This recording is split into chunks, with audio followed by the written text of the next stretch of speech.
If elected, what would you do to help continue to promote job growth and grow Florida's economy? First and foremost, I think government has to create the environment for positive job growth, and that's through a good tax and regulatory environment. We need to lower taxes on job creators, and we also need to look at the regulations and roll back some of the unnecessary regulations that often act as a hidden tax on businesses.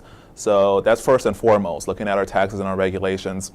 Secondly, we need to be very active in recruiting new jobs to our area. We need to be in the game of attracting new jobs to Florida, and I want to be a representative that works with organizations like Enterprise Florida to making sure that we have great job growth.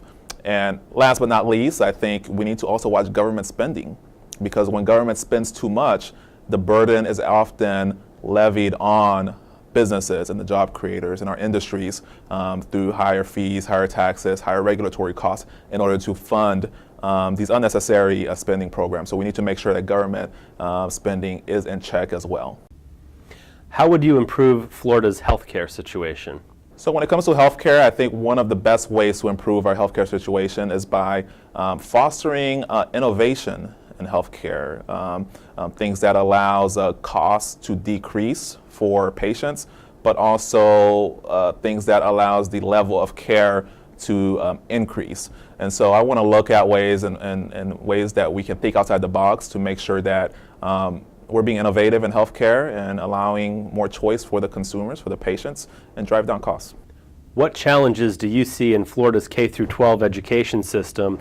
And if elected, what would you do to address those challenges? One of the biggest challenges we're seeing in the K-12 system is this plague of failing schools. In Pinellas County, where I hail from, we had 5 failing schools in the southern part of our county that has tremendous costs to families and to the futures of these kids.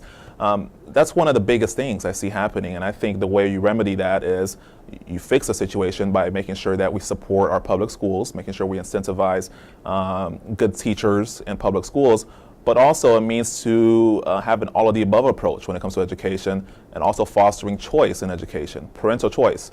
And so I don't think a child should be left in a failing classroom while help is on the way, because one day at a failing school is one day too many for a kid. And so I think the way we do that is by fostering choice, whether it be another public school, whether it be a charter school, whether it be a tax credit scholarship to a private school. Students and families should have options. And secondly, if I may add, workforce development is something that I think is also going to be challenging our K-12 system, and we need to make sure that we foster an environment where we have more vocational education to prepare our kids for the workforce of today and tomorrow. So they can go to my website. It's bernyforflorida.com, and that's Berny with a Y and then for F-O-R Florida. Also, I'm on Facebook. Berny Jacques for Florida is my Facebook page. I'm on Twitter at Berny Jacques, and also on Instagram at Berny for Florida.